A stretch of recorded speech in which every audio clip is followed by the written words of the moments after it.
বুখারী শরীফের হাদিস।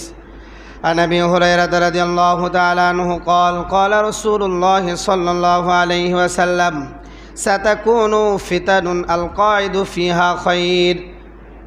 আল্লাহ নবী বলেন, হযরত আবু হুরায়রা রাদিয়াল্লাহু তাআলা আনহু থেকে বর্ণিত, আল্লাহ নবী বলেন যে কিয়ামত যত নিকটে আসবে কিয়ামত, ফিতনা এত কঠিন হয়ে যাবে, ফিতনা এত কঠিন হবে যে আল কায়দু ফিহা খায়র মিনাল কাইম, দাঁড়ানো ব্যক্তির চেয়ে বসা ব্যক্তি ভালো হবে। মানে যে দাঁড়িয়ে আছে সে এত ফিতনার সম্মুখীন হবে যে তার চেয়ে বসা ব্যক্তি কি থাকবে, শান্তিতে থাকবে। এরপর আল্লাহ নবী বলেন ওয়াল কাইমু ফিহা খায়রুম মিনাল মাশি, আর যে দাঁড়িয়ে আছে সে ভালো হবে যে চলাচলে আছে, হাঁটতেছে, হাঁটা ব্যক্তির থেকে দাঁড়ানো ব্যক্তি ভালো থাকবে। বসা ব্যক্তি ভালো থাকবে দাঁড়ানো ব্যক্তির চেয়ে, আবার দাঁড়ানো ব্যক্তি ভালো হবে হেঁটে যাওয়া ব্যক্তির চেয়ে। ওয়াল মাশি ফিহা খায়রুম মিনাস সাই, আর যে হেঁটে হেঁটে যায় সে ভালো হবে, উত্তম হবে যে দৌড় মারতেছে, দৌড়ে দৌড়ে যাইতেছে। এটা বুঝাইতেছে ফিতনার নিকটে যাওয়ার।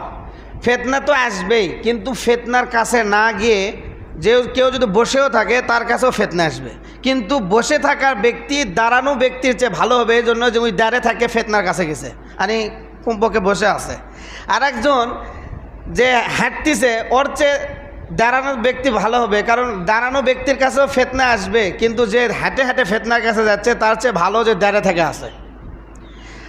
আর দৌড়ে যাইতেছে ও ফিতনার কাছে যাবে, কিন্তু দৌড়ে ফিতনার কাছে যে যাইতেছে তার চেয়ে ভালো হবে যে হেঁটে হেঁটে ফিতনার কাছে যাইতেছে। মানে ফিতনা আসবে, সবার ফিতনার সম্মুখীন হবে, কিন্তু অবস্থা ভেদে যে বসে থাকা ব্যক্তি তাই দাঁড়ানো ব্যক্তির চেয়ে ভালো, যে হাঁটা ব্যক্তি চলাচল করতেছে হেঁটে হেঁটে যাচ্ছে তার চেয়ে দাঁড়ানো ব্যক্তি ভালো, যে দৌড়ে দৌড়ে ফিতনার দিকে যাইতেছে তার চেয়ে হেঁটে যাওয়া ব্যক্তি ভালো। আল্লাহর নবী বলেন যে ব্যক্তি দৌড়ে দৌড়ে ফিতনার দিকে যাইতেছে, ফিতনার দিকে যে দৌড়ে যাইতেছে সে ফিতনার ভিতরে মুবতালা হয়ে যাবে, মানে ফিতনার ভিতর ঢুকে যাবে। ফিতনার ভিতরে এমনভাবে ঢুকে যাবে যে তার পক্ষে আর ওই ফিতনা থেকে বাঁচা আর কি হবে না, সম্ভব হবে না। ফিতনা থেকে বাঁচা আর কি হবে না, সম্ভব হবে না। এমনভাবে ফিতনার দিকে যে দৌড়ে দৌড়ে ফিতনার দিকে যাবে সে ফিতনার মধ্যে লিপ্ত হয়ে যাবে, তার পক্ষে আর ফিতনা থেকে বাঁচা সম্ভব হবে না। তো ওই সময় তুমি কি করবা? তো ওই সময় ওই ব্যক্তি সব থেকে ভালো যে ব্যক্তি একটু পানার জন্য, ফিতনা থেকে বাঁচার জন্য নিজেকে নিজে হেফাজতে রাখবে, নিজেকে নিজে কি করবে, হেফাজত করবে, একটু জন্য নিজেকে নিজে এমন জায়গায় সেভ করবে যেই জায়গা থেকে একটু হলেও ফিতনা থেকে কি করা যায়, বাঁচা যায়, সেই হচ্ছে ওই সময় ওই জামানার মধ্যে উত্তম।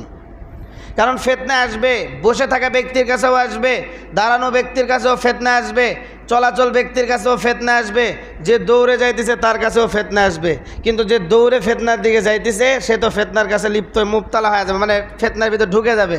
ওই সময় সব থেকে ভালো ওই ব্যক্তি যে নিজেকে কোনো একটা জায়গায় সেভ করবে যাতে করে সে ফিতনা থেকে কি করতে পারে, বাঁচতে পারে।